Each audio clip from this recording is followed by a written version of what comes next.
السلام عليكم ورحمة الله. كان سبايا شركة مصر তাই যে হতাকাম হয়তো মনে হদ্দে তুই যদি কি মানুষের মোটিভেশন করি না পারার হলে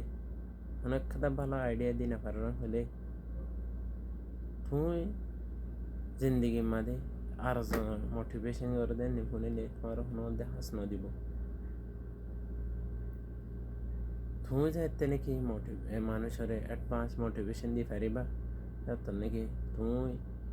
এসব শুনে দিও কিন্তু অত নগলেও তাহলে হয়তো বলতে হয়তো সাহায্য পাইয়ান তাই নিজে মোটিভেট করো মোটিভেশন স্পিচ দিবেলা খুশি করো তুমি যে অর্থনীতি মোটিভেশন দিয়ে পারিবা মানুষের তোমাদের তোমার হিম্মত তোমার তো যাবে আল্লাহ ভাইয়ান দুনিয়ার মধ্যে এখন দোস্তর আছে দে তুমি যদি মোটিভেশন দিনে হারান হলে দুনিয়ার এসব মোটিভেশন হতা তুমি ফোনই দিও তোমার মোটিভেশন হামনা দিব বুঝতে যাবেন আশা করি আসসালামু আলাইকুম